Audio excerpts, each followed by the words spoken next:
حضرت ابو سعید رضی اللہ تعالیٰ عنہ فرماتے ہیں کہ ایک مرتبہ رسول اللہ صلی اللہ علیہ وسلم نے نماز کے لیے مسجد میں تشریف لائے تو آپ صلی اللہ علیہ وسلم نے دیکھا کہ بعض لوگ ہنس رہے تھے، ہنسی کی وجہ سے ان کے دانت کھل رہے تھے۔ رسول اللہ صلی اللہ علیہ وسلم نے ارشاد فرمایا، اگر تم لذتوں کو توڑنے والی چیز موت کو کثرت سے یاد کیا کرو تو تمہاری یہ حالت نہ ہو جو میں دیکھ رہا ہوں، لہٰذا لذتیں ختم کرنے والی چیز موت کو کثرت سے یاد کیا کرو، کیونکہ قبر پر کوئی دن ایسا نہیں گزرتا جس میں وہ آواز نہ دیتی ہو کہ میں پردیس کا گھر ہوں، میں تنہائی کا گھر ہوں، میں مٹی کا گھر ہوں، میں کیڑوں کا گھر ہوں۔ جب مومن بندہ دفن کیا جاتا ہے تو قبر اس سے کہتی ہے، تمہارا آنا مبارک ہے، بہت اچھا کیا جو تم آ گئے، جتنے لوگ میری پیٹھ پر چلتے تھے مجھے تم ان میں سب سے زیادہ پسند تھے، آج جب تم میرے سپرد کیے گئے ہو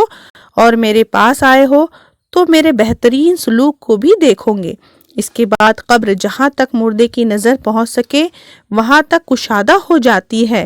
اور اس کے لیے ایک دروازہ جنت کی طرف کھول دیا جاتا ہے، اور جب کوئی گناہگار یا کافر قبر میں رکھا جاتا ہے تو قبر کہتی ہے، تیرا آنا نامبارک ہے، بہت برا کیا جو تو یہاں آیا، جتنے لوگ میری پیٹھ پر چلتے تھے ان میں سب میں تو ہی مجھے سب سے زیادہ برا لگتا تھا، تجھ سے ہی مجھے نفرت تھی، آج جب تو میرے حوالے ہوا اور میرے پاس آیا ہے تو میرے برے سلوک کو بھی دیکھ لے گا۔ اس کے بعد قبر اسے اس طرح دباتی ہے کہ پسلیاں آپس میں ایک دوسرے میں گھس جاتی ہے۔ رسول اللہ صلی اللہ علیہ وسلم نے ایک ہاتھ کی انگلیاں دوسرے ہاتھ میں ڈال کر بتایا کہ اس طرح ایک جانب کی پسلیاں دوسری جانب میں گھس جاتی ہے اور اللہ تعالیٰ اس پر 70 اژدھے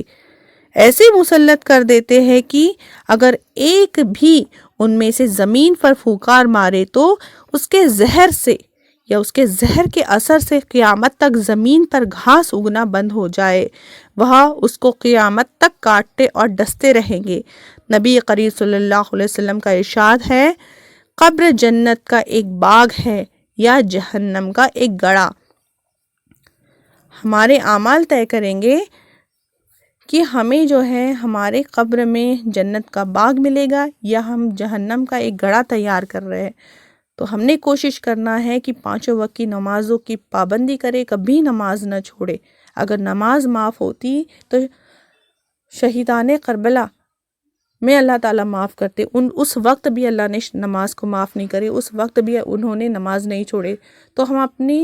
ہم تو اتنی آسان زندگی جی رہے ہیں، تو ہم کیسے اگر ہم نماز چھوڑ دیں گے تو پتہ نہیں ہمارا اللہ تعالیٰ پتہ نہیں ہمیں معاف کرے گے یا نہیں۔ اس لیے ہم نے پوری کوشش کرنا، ہم نے نماز کسی بھی حالت میں نہیں چھوڑنا۔ اگر مجبوری میں قضا ہو جاتی تو کم سے کم اس کو قضا کرے، قضائے عمری کرے، اور جو ہے نا ہم نے نماز کبھی بھی نہیں چھوڑنا چاہیے۔ اور قبر کے عذاب کے لیے ہم نے سورہ ملک، سورہ تبارک الذی پڑھے اور اللہ سے خوب دعائیں مانگے، کیونکہ روزانہ ہم موت کو یاد نہیں کرتے، لیکن روزانہ حدیث میں آتا ہے قریب 300 مرتبہ ہماری قبر ہمیں یاد کرتی ہے، اور اللہ سے خوب دعائیں مانگے۔